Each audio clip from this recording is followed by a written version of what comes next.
Okay, yes, the delegate Taylor, you want to come up and introduce yourself and let the people know what we're out here for? Thank you. Taylor.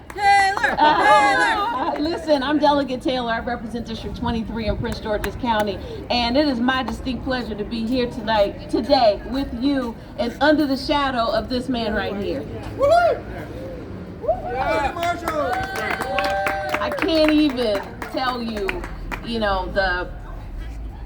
the passion I have for being here and doing this work. And I want to thank all of you and all of your organizations for helping to support the bills that we have that are going to address the issues of our incarcerated individuals, our returning citizens, and those facing probation, and all the systems in our state that need to be fixed.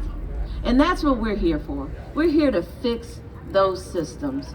And I'm happy to have you support House Bill 610, which is my expungement bill, which is stuck in the Senate right now.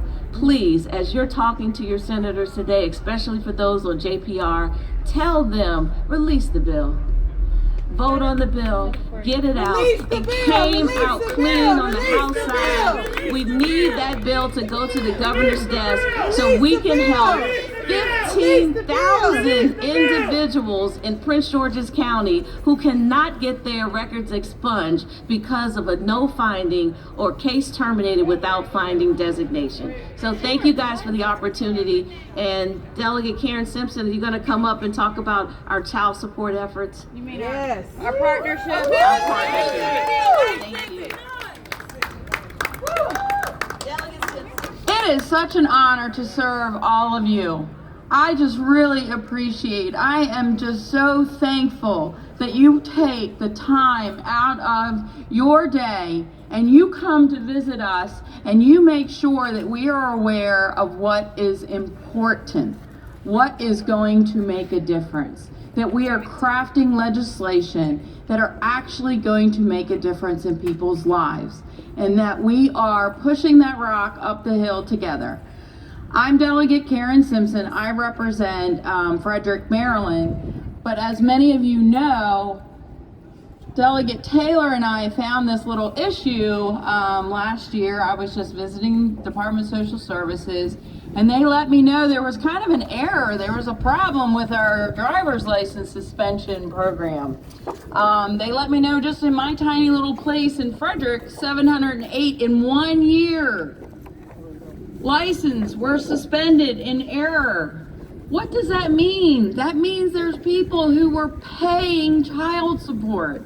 They were supporting their families, and the system repeatedly were suspending their driver's license. And what happened is these folks were losing their jobs. They were losing their insurance. So we put our heads together and we were meeting with every single organization that was out there, all the different agencies, the AG, everyone, our federal partners, and every time Delegate Taylor was she should have been talking, she was the numbers lady. So every single time she went, I'm like, man, this looks worse. Every single time the numbers never got better, they always got worse. And we were told, oh no, this is going to cost too much to be able to do this. That is ridiculous. You have 20,000 driver's license you're suspending in a year and 10,000 are in error. Where in the world do you have a 50% error rate and we say, oh, that's going to cost too much? What about the jobs people are losing? What about the families that you're not able to support? What about the children that are supposedly in the actual name of it, which is child support, who aren't receiving support because now their families are losing their jobs? The system is, government is supposed to be doing stuff that's cheaper to do collectively. It is not supposed to make things harder. And I am thankful to all of you because you make sure we are being held accountable and you are making sure that we are really advocating for real issues. So thank you. I believe all of you are the heroes, because without you, that driver's license bill was going to be dead in the water. And thanks to all of you coming out and explaining how this is a really real issue, that's why it was able to get passed. It's not perfect, right? We still got work to do, but I am very thankful to be a partner with all of you. Oh, and then we have another Shiro here. I think I'm on their agenda, but I don't know where I'm on their agenda now. Because I will say, I just jumped in here at the last minute. There are people, to understand the driver's license suspension issue, I know I'm preaching to the choir. It has been broken for 25 years. That's 2.5 decades. And there are individuals like Delegate Tolles who have been working on this for over a decade, trying to get something passed so that it works. So I am going to turn the mic over to my glorious, I think a true Shiro, someone who has been working on this for a very, very long time. Thank you.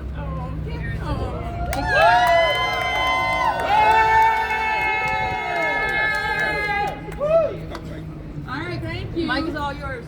Am I supposed to go now or? Okay. Well, first I want to thank Karen Simpson, who is just as passionate about child support issues in our state and how they impact Black families much as I am. So Karen Simpson and Delegate Taylor, I want to thank you. Jock,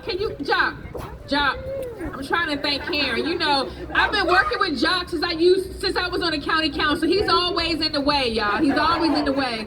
But I love Jock Chevalier. But Karen Simpson, I want to thank you for your work and your leadership on child support. And I want to recognize a couple of my other colleagues that are on judiciary here with me.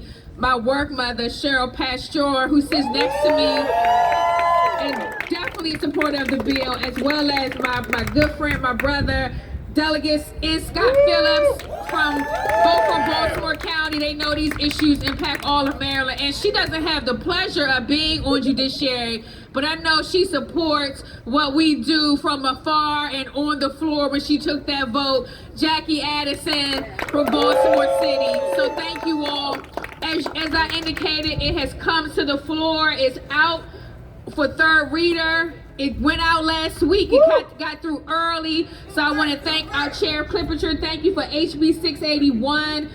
That bill is strictly straightforward. We've been working on it. Let me tell you about that bill. Shout out to Senator Shanika Hinson, who gave me that bill about 3 years ago, and she was trying to get that bill passed and could never get it passed. And so finally, she trusted me with it and said, I want you to carry this bill, carry this forward.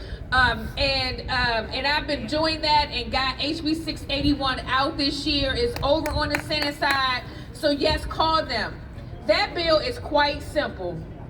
You will know because you're the advocates. You was the ones testifying on behalf of this bill and out here working. So look, let me thank you. But those that are listening, it is so critically important that we ensure that we are not putting people further into poverty. Yes. When you suspend someone's driver's license that's below the 250% poverty level, if you're in the DMV, you know how much Uber costs. And the amount of taxes and fees, which is a whole other issue, they put on these ride shares that makes the price go up even further. And so you want to tell someone to catch an Uber or catch a bus? Again, if you're in Prince George's County, the buses are not as common to come. So you suspending their driver's license, how are they supposed to pay their bills, including their including their child support payments? And so I was really passionate in ensuring that we passed that bill because we cannot put people further into poverty by suspending their driver's license. And trust me, the state can find other ways to get their money. Y'all know they're going to find other ways to get their money. That was not the way to do it, by putting people further into poverty. And the stories that I heard from individuals, my constituent, and forgive me, I wish Chris was here, could tell me her name. April Hamilton. April Hamilton, that was her. Right, okay, I was like, Hamilton, that sounds like a movie star, but she was a movie star because she did a phenomenal job when April testified about having cancer. losing her job, literally in tears. And I mean, I was in tears. I'm like, oh my God. The healthcare system is a whole nother issue, but to have cancer and to lose your job and to, just nobody wants to be in arrearages, right? Sometimes things happen. Yeah. And so to hear those stories, to hear the story from the other gentleman who talked about just wanted to see his child and was in arrearages and could not, you can't even go pick your child up and spend time with them, quality time, which they need more than anything is the quality time of that parent when your driver's license is suspended. And so I am so happy that that bill has passed. I actually said something to one of the senators yesterday. I said, why is my hearing so late? It's April 2nd. I need that hearing to be moved up a little sooner. Because that leaves us with 5 days left to get that bill out. And I don't have time to play any games. So you all push. We want to get that hearing in as soon as possible and get it to the Senate floor. So I do not have Ron Watson is a cross file. I don't think his bill moved. So we need to make sure that we push HB 681 to get it out of JPR and to get it to the Senate floor so this can become law and we can keep people in that out of poverty and not push them further into poverty by having their driver's license suspended. Thank you so much for all the work you do in Annapolis. Thank you. Yes, for justice! Help for justice! Help for justice! Help for justice! Help for justice! Help for justice! I wanted to give a minute to Delegate Pastor to come up and talk about the work related to Second Look. Obviously, I was not involved in that in any way, but I told everyone I was watching the floor proceedings on Saturday and literally tears falling down my eyes, right? So shout out to the advocates who all led that, and obviously we are grateful for your leadership. It's my sister. It's my sister. Ask her mama. Thank you! I have very little to say, but what I have to say is just this. Say it, lady. I am tired, and I'm sick and tired too. And there's not a thought that you can have about justice or lack thereof that we should be working on. We should be working non-stop. Yes. It cannot stop with this rally. It can't stop with a meeting that you have. We have to talk to each other and listen to each other's stories and know just how tired we need to be and how those voices have to resound, because there's no one who's going to take care of those who are victims of any injustice or injustice but us. Right.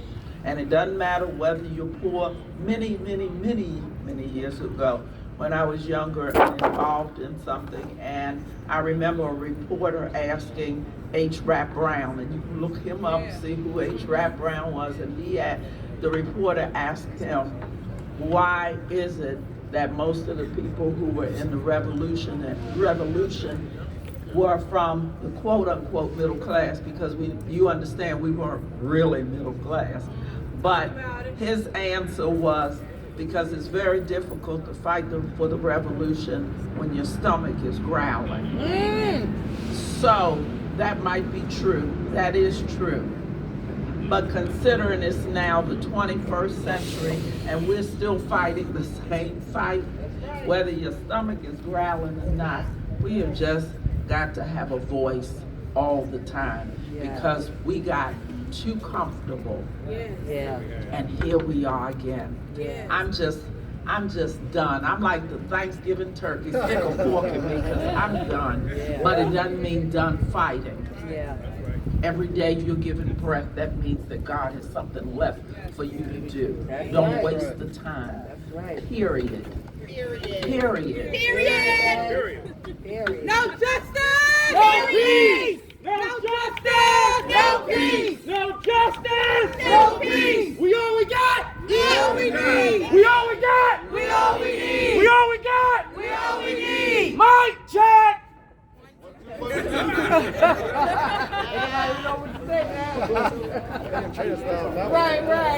Right.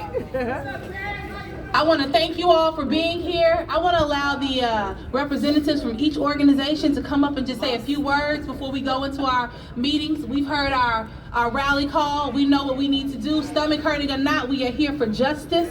So, Miss Trina. Come on, sir. Come on, girl. That's right,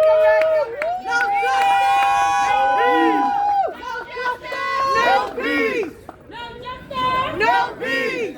Well, we all know the work that we do is important, so I appreciate each and every one of y'all that took your time out, y'all busy schedule to come make this happen. Thank you. Amen! That's all I got. So let's give another round of applause for Trina and Alpha Justice.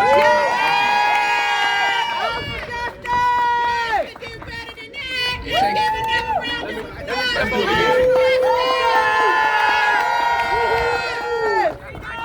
It takes a lot of courage to stand up here in an environment where people don't respect or regard the humanity of the people we're fighting for. Right? So that's something that for us to not take for granted. And it's important that, as Delegate Pastor just talked about, like those of us that are actually on the front line, engaged in struggle for our collective liberation, that's not easy work. And we have to honor the people that are doing the work, that unfortunately, there are too many of us that are not in a position to be able to deliver on some of these policies, right? So I think it's really important to talk about that. In a few moments, you all are gonna go and talk to legislators about many issues that are extremely important. And one of the things that I think is the most important message to give to people talking to legislators is that they work for you.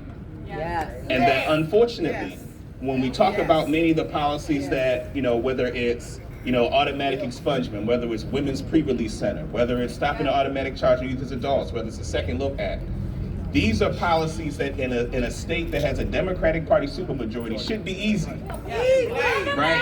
It should be easy, right?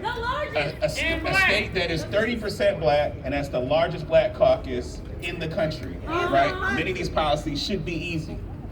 And so it's important that as we go and talk to our legislators, that we're clear that even though it takes a lot of work to move some of these policies forward, we have to be clear that what we're asking for really is the bare minimum, right? And that we don't let folks get comfortable, right? Because we've been able to deliver. We've been able to have some progress on major pieces of legislation. We shouldn't lose sight of that, and we should celebrate those victories. At the same time, we need to be clear that that's the bare minimum. Right, and the fight continues to ensure that we deliver on policies that all of us interact with every day, that don't have the time, energy, and resources to be here every day, the way that many of us have the opportunity to do so, and that's not something I take lightly. That's not something any of the people up here take lightly. So as you go and talk to legislators, just be clear. You asking for what they're supposed to do, right? Not something that is a favor. This is what they're supposed to do. Thank you. Amen. This is my first time at an Advocacy Day. My name is Terry Speaks. I work for Alpha Justice, Leadership Development Organizer. So I'm gonna just say this. This is what success is like after incarceration, right? Amen. So we have legislators, state senators that we put in office. We gotta hold them accountable. They work for us. They work for us. And when they don't do what they're supposed to do, we're supposed to remove them from office. It's not about what party you belong to, is what you're gonna do when you get in office. That's right. I'm a little nervous because I've been waiting for this moment. That's okay. You've been doing the work. It's sad when we stand out here and we have us out here after the 60s, the civil rights movements, Jim Crow laws, enslavement, et cetera, and we're still fighting. We're still fighting. But I'm calling all my men, my black men, step up. Step up. I see the sisters, I see men, but I want more. Delegate was telling me about HB 21 bill. We gotta get that passed, y'all. We gotta do whatever we need to do to make sure that bill get across the finish line. Can you say that number again? HB 21. Thank you. I just wanted to come up here and let you know that my boss gave me an opportunity. I'm not gonna squander the opportunity. You will see me. You will see me on the front line. You will see me out there advocating, fighting for Alpha Justice, constantly, consistently. And I thank y'all for coming out and supporting our day. It means a lot to us, you know. So let's go. Out for justice, y'all. Out for justice! Good afternoon. My name is Nina Simone. I'm the program director for Out for Justice. Wanted to take a second to thank each and every one of you for joining together and making it a greater voice than we could do by ourselves. But remember, educate, empower, and engaged. Got 2 seconds for a very special shout out for our founder and executive director, Trina Selden, celebrating her first year anniversary, 1 year anniversary at Out for Justice. Her birthday is this year. She just got a new grandbaby. And did I say birthday? Yeah. Everybody say happy birthday, Trina. Happy birthday! Thank you all. Out for justice! Out for justice! Out for justice! Out for justice! Out for justice! Out for justice! Morning, everyone. Zach Alberts. I'm the Director of Advocacy at the Center for Urban Families. I'm not quite a public speaker, so I'll keep it short and sweet. There's a saying that says, you are the company you keep. Yes. We are in damn good company today. Yes. And every person that doesn't do this because it's their work, but does it because it's their passion, and they're out here taking time out of their day, out of their lives, giving up work, giving up money because it's important.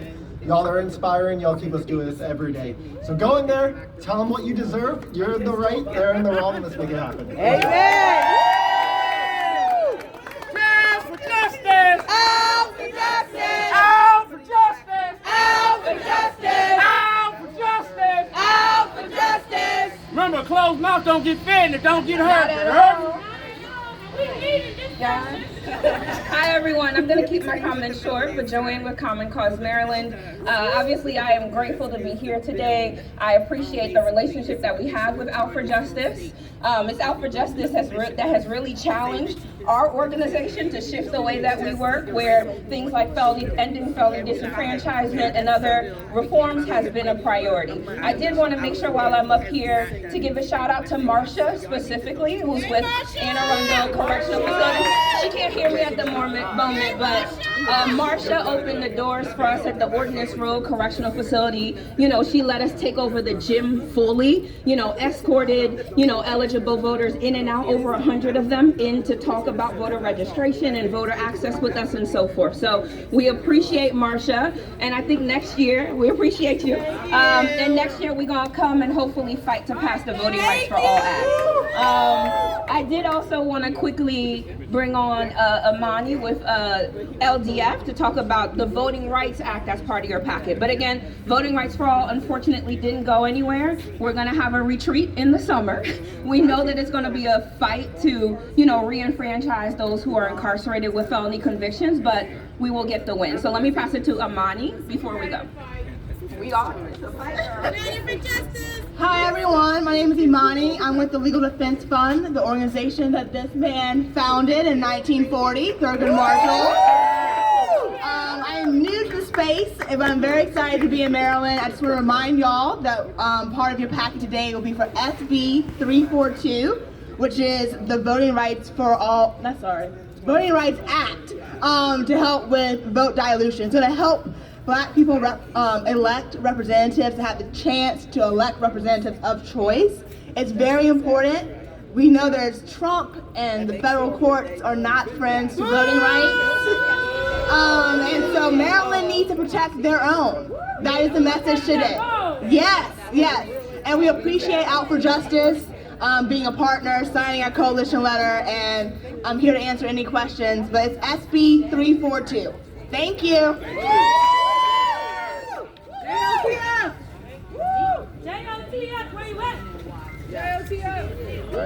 Morning, everyone. Good morning. So my name is Cam Bridges. I'm a public policy advocate for JOTF. I just want to thank everyone for coming out here today. I want to give a special shout out to Delegate Tolles, if she's still here, for being the sponsor for our driver's license suspensions bill. Like she said, it's moved across to the Senate, so please email the senators on JPR and get them to move that bill across. We're also sponsoring Senate Bill SB 815, occupational licenses. Basically, this would prevent companies from asking about criminal records for barbers and cosmetologists, so that people who may have made missteps in their lives can still move forward and get access to high quality and high paying jobs. And I'm not gonna rehash everything that all the wonderful speakers before me have said, but I want to remind everyone, this is not a sprint, it is a marathon. Session may end in a couple weeks, but the work is year-round. So don't lose that energy at the end of April. Keep it up in May, June, July, August, all the way through the end of the year. Thank you, everybody. All right, how we feeling? We've heard a lot from our partners. We've heard about a lot of bills. I'm not gonna take too much time because I'm about to close us out. We do have these legislative meetings to get to. I wanna thank everybody for their time and coming out. And I also wanna really uplift some of the words that Kim said. The work is 25/8. It doesn't stop just because we're not in session. So all this energy, all these conversations that we're having, we're gonna take them to our tables, we're gonna take them to our friends, we're gonna talk about them over dinner, we're gonna talk about them on social media, we're gonna talk about them and spread them everywhere and make sure we are doing as much as we can, applying as much pressure as we can, because guess what's happening next year? It's an election year. It's an election year next year. So when these folks come around and ask us for our votes, we're gonna ask them what they did for us for these last 4 years. We're gonna remember what they said to us at these meetings, aren't we? And we are gonna continue to be in collaboration with our partners, sharing the information that we have, and making sure we're building power and speaking truth to power. That's right. Delegate Acevero! We have a delegate in the house. Gonna come up and speak? Come up and speak. Come on. Of course. All right. Well, first and foremost, I want to thank all of, how you doing, fam? I want to thank all of the organizations that were instrumental in making today's demonstration possible. Thank you for your tenacity. Thank you for your commitment to folks both incarcerated and those returning citizens and those families and those communities that depend, that rely, that care about those who are not just in prisons but outside of prisons who want to contribute. We are here for them today. The work that you all are doing, your advocacy, when you disrupt, when you push, when you ask, when you demand, we're doing it on behalf of people who should be here but can't be here. Am I right? Yeah! And so this year we have a number of justice priorities. And before I mention one particularly important point, I want to shout out Delegate Karen Simpson from Frederick County, who's here, a leader on judiciary, and we appreciate her. But I want to just say real quick that we got some success on the Second Look Act. Yeah! The House passed it, and it's headed over to the Senate. And I just want to say this, because we heard a lot of demonization of the Second Look Act. Yes. And I want to make it clear that this bill, this legislation is about legislating for the innocent. Yes. Right? Let's be clear about that. Yes.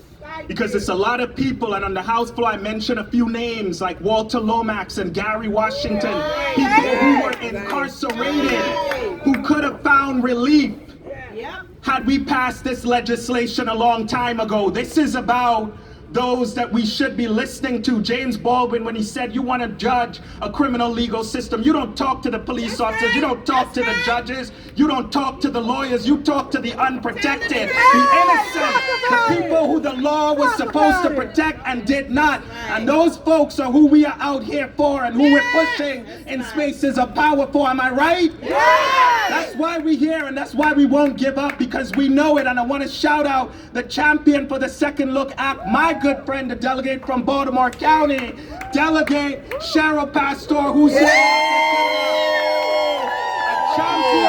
A champion, right?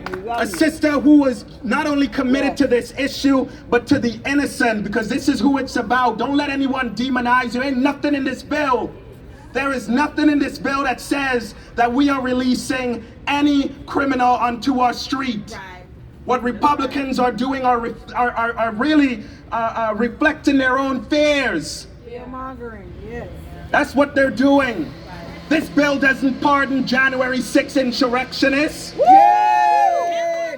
This bill doesn't let cop killers off who participated in the Capitol raid on January 6th. This doesn't let those folks off.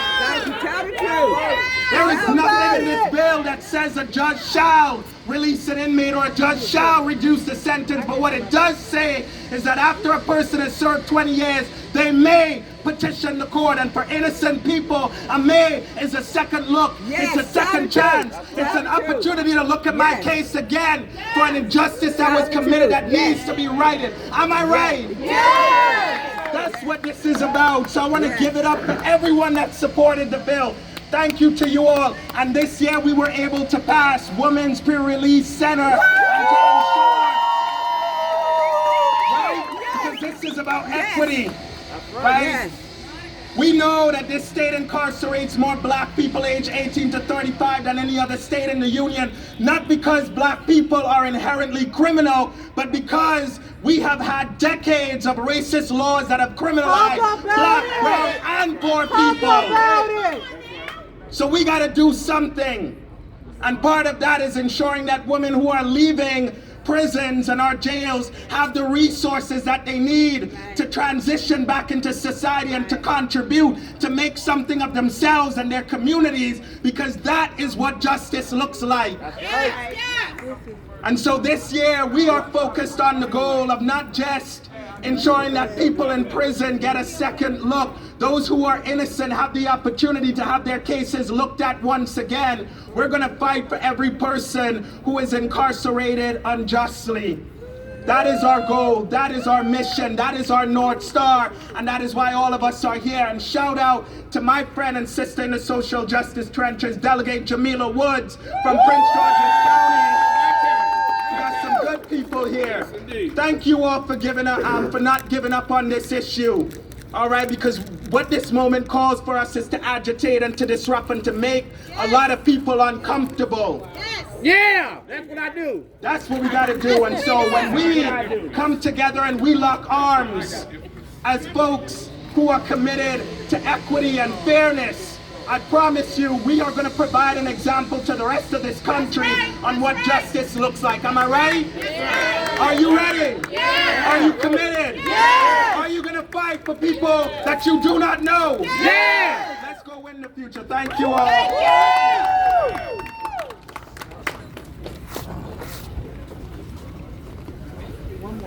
All right, and then we have words from Jeffrey Palmerly. He's going to talk to us about JRA. Good afternoon, everyone. I am so thankful for this opportunity to stand before you this afternoon. I am a recipient of the JRA Juvenile Restoration Bill. At the age of 17, I committed a crime. I received a life sentence. I did 38 years of that life sentence, but through the passing of that particular bill, I was blessed to go back to get a modification of sentence. And because of the acts that we're doing today, because of the things we're standing up for today, grant us a second chance, an opportunity.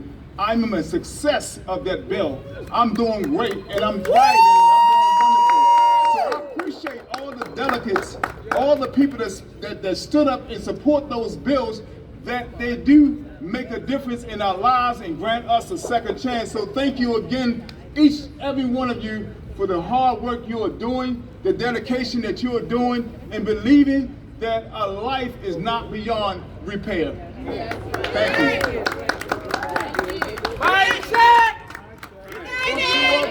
United for justice! United for justice! United for justice! United for justice! United for justice! All right, we got to get ready to go now, so we're going to wrap this up, wind it down. Y'all know where y'all supposed to be? Y'all know what y'all supposed to do? Yes. Y'all really want me to do this? Yeah. You know, y'all want to do a group picture? Can we get a group picture? Y'all got to go to these meetings. A group picture. Let's go. All right, y'all, last thing we're going to do, y'all heard a group picture, so I need everybody standing in front of the podium, everybody. Come like on. you love each other. All right? Let's go. Come on, come on. I hope y'all had body odor. Y'all been locked up before. Y'all know what that smell like. Okay. Come on, a little closer. Oh no, I want the picture. Come on, get closer. I'm doing a video. Come on, get closer. Like you love each other, like we love each other. We do love each like other. we want these bills passed yesterday. Come on, let's get in here. Hold the signs up high. Except for if there's people behind. Make sure you get the sign. Hey, delegate, come on over here, delegate. Delegate, come on over here. Come on, Marshall, we want Come on over here. Okay. Come on. I ain't been calling on y'all like this late girl. Yeah? Oh, okay. Sorry, I'm coming. Y'all ready? Out for justice, y'all. Out for justice. Out for justice. Closed mouth don't get fed and don't get No heard. justice! No peace. No justice. No peace.